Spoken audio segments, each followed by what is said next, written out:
In the 2 years since it listed on the New York Stock Exchange, LinkedIn has established itself as the world's biggest online social network for professionals. It is also now an essential tool for recruiters and is also leveraging big data and content to grow even further. What's next for LinkedIn? Krishnan, the Managing Director for Asia Pacific and Japan, and also an INSEAD alum, joins us now. Hari, thanks for joining us on INSEAD Knowledge. My pleasure. Thanks for having me. Hari, you joined LinkedIn before its initial public offering. How would you describe its transformation since then? What has changed? When I started with LinkedIn, I was the first employee in Asia. I started out in our operations in Mumbai, in India. And I think since then we've grown significantly. So while the IPO is sort of a moment in our history, if you think about our growth in that period, in the last 3.5 years, we've now grown to having over 400 employees in this part of the world alone, 10 offices in Asia. And I think that growth and the maturation that the company has gone through in this period has been really exciting. We've also grown in this part of the world to have clients such as Cathay Pacific in Hong Kong or HCL Technologies in India, companies like Microsoft down in Australia, all using our services. So to have large Asian companies taking and adopting our technologies has been a good part of our story in the last 3.5 years. Who is using LinkedIn today? Tell us about the user profile. So we have over 200 million members globally, adding 2 new members every second of every day. In this part of the world, we have over 40 million members. If you look at the demographic profile, it's actually everyone from the C-suite on down. So if you look at our influencers, for example, we have Hiroshi Mikitani, who's the founder CEO of Rakuten. We have Kai-Fu Lee in China. We have Deepak Chopra, who's a sort of a wellness thinker. But we also have a number of members. So in markets like in Singapore, where we have 1 million members, 7 out of 10 professionals have a LinkedIn profile. So it really does represent a pretty broad range of membership. And so while I'd say globally we are becoming more and more representative of the professional audience, we still have a long runway ahead of us. By some estimates, 40% of all professionals live in the Asia Pacific region, and we have only just gotten started in terms of connecting them. LinkedIn has been hailed as a pioneer in content and big data. What has the company done there that's so special? For us, data becomes useful when it's actually an actionable insight. And I think that bridge of taking data and converting it into an actionable insight is what LinkedIn is really strong at. So whether you look at the consumer products, things such as LinkedIn Today, where you've always had technologies to bring news to users. But LinkedIn was the first place where we thought that your professional network being overlaid on business news could bring more relevant news to each of our members. So for instance, if my network of professionals, people who I have chosen to connect with, starts sharing certain pieces of information, it's highly likely that it's more relevant to me than just a piece of news. And so that's one way in which we've used the data and interactions that we're aware of to the benefit of our membership. LinkedIn has made some very clear acquisitions in the content space with SlideShare and more recently with Pulse. What does this say about the company's strategy and what else is in the pipeline? So when we think about our consumer value propositions, there are 3 parts to it. Identity, which is about finding, being found and finding people. The second is insights, which is being great at what you're doing today. The third is everywhere, being available to our membership wherever they're using, whatever professional tools they're using. So whether it's tablets, smartphones, what have you. With Pulse and SlideShare, it plays more and more so to that second consumer value proposition, which is insights. So what we found over time is that a lot of our membership was coming to LinkedIn to be better at the job they're in today, to get insights to give them a sort of a competitive edge in the professional workspace. And one piece of information which is useful to them is professional content. And so this professional content play for LinkedIn is something that I'm personally very excited about. By some measures, LinkedIn is the largest professional news platform on the internet today. We have over 200 million members. A lot of them are sharing content. We have 1.3 million publishers who have a LinkedIn share button on their site. And all of that content is being fueled in. We have over 200 influencers, thought leaders who I mentioned earlier, who are also sharing that content. And we have 2.7 million companies who are sharing their content. So you have 3 forms of content being funneled through. I think when you look at SlideShare, it's very consistent with our value proposition. You can either follow individuals to discover content, or you can follow certain lines of content to discover thought leaders who are influential in that space.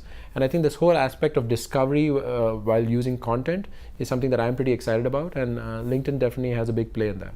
One area where LinkedIn has managed to differentiate itself from its competitors is in the area of monetizing its platforms. How's it been so successful in this era of free social networks? So I think the way we look at our value proposition, we have a uniquely professional context. Unlike some other players in the social media space, I think we are focused on professional users and providing them professional insight in that space. So when it comes to monetization, that does not change. We are the world's largest professional network. As I mentioned, with over 200 million members. And so there are different stakeholders who would like to take advantage of that while providing benefit to our membership. And so we monetize this through 3 different lines of revenue.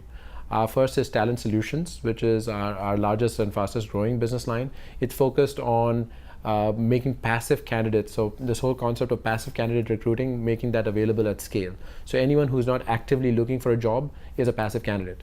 And more companies recognize that the best candidates are actually working for somebody else. So making that bridge happen is the first value proposition we provide, and is sort of at the core of our first line of business. Marketing Solutions is our second line of business, and that is focused on connecting you with the right potential buyer. So working with our marketing partners to get their message across in a targeted fashion to the right audience. So LinkedIn has the most educated, affluent audience on the web, and I think we want to make that available to more and more marketers. The third line of business is premium accounts, or premium subscriptions, and really that goes to the core of the fact that as people discover more and more value using LinkedIn, consumers, there are certain subsets of our consumers who would like to have premium features which allow them to be more effective at their job. So whether it's someone looking for a job or a sales professional trying to make a bridge, or a small recruiter, we have different subscriptions offerings for them. So yeah, I think the fact that we have multiple lines of business allows us to be more patient in developing our value proposition without ever compromising our free members' interests. And in the most recent earnings, LinkedIn mentioned that advertising growth, especially in the mobile space, won't be as fast as expected going forwards.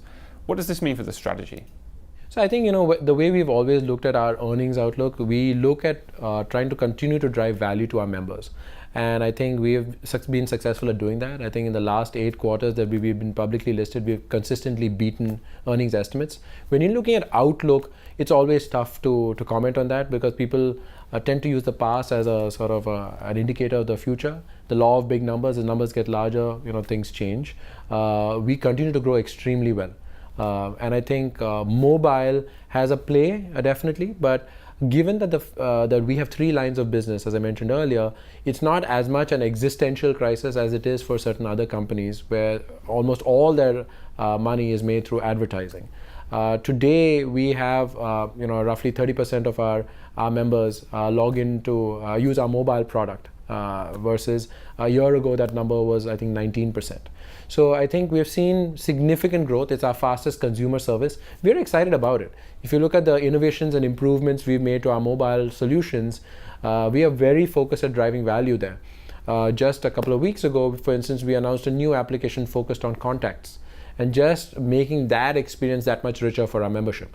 So we remain very optimistic that we will continue to drive revenue growth for our shareholders while taking care of all our other stakeholders, including and starting the foremost of them all being our free members. LinkedIn is always finding new ways to attract new users. Where does this inspiration and ideas come from? Is there a certain company that LinkedIn aspires to be? We are going to cross our 10-year anniversary. We crossed our 10-year anniversary on the 5th of May in 2013. We have been around longer than most of our other social media peers. I think what has allowed us to continue to grow systematically has been our focus on our mission. Our mission is to connect the world's professionals to make them more successful and productive. And while we stay focused on this mission, it allows us to drive value to our free members, to our customers, to other stakeholders in our ecosystem.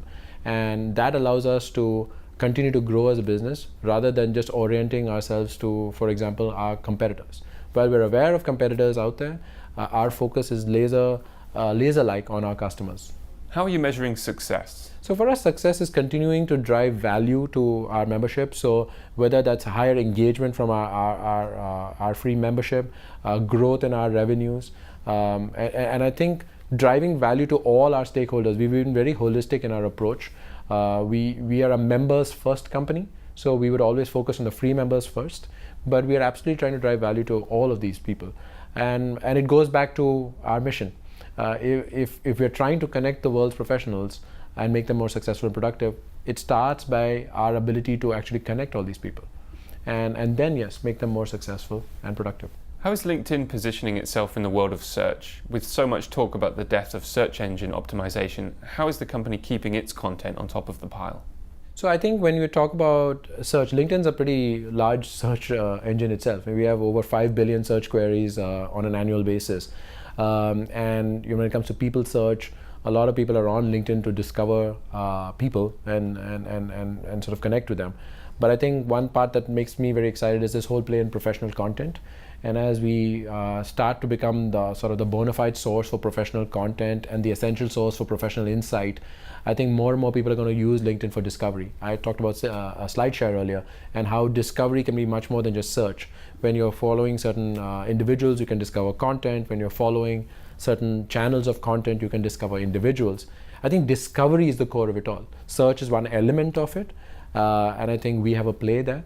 But I think that whole element of discovery and making things available to members has always been at the core of what LinkedIn drove to our membership. What are expectations for LinkedIn in the next 10 years? I guess for the second decade for LinkedIn, I think the focus starts with the mission. I think I'm very excited to see what value we can drive. If you look at it over the first decade, even our business model ramped and changed significantly. We grew out into all these territories around the world. We localized into several countries.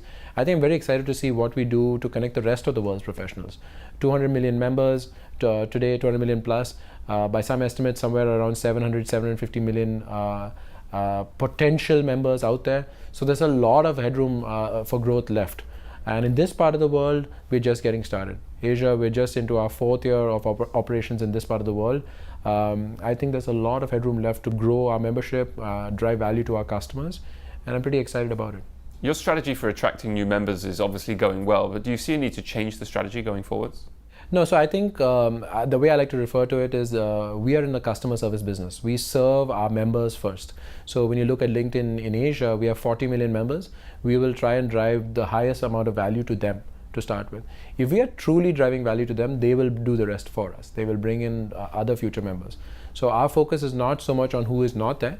It's much more on who is already signed up for LinkedIn and making sure that they understand what the value is. And as we keep adding features and developing ourselves, making sure that we take them along for that journey with us. And I think as long as we maintain that focus, I'm optimistic about our future. You did your MBA at INSEAD. How would you say it's prepared you for your current position? Well, I think there was an old tagline for LinkedIn which said relationships matter.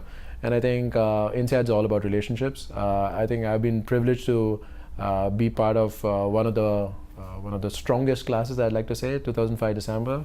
A really great bunch of people who came out of that batch. I'm still in touch with a number of them.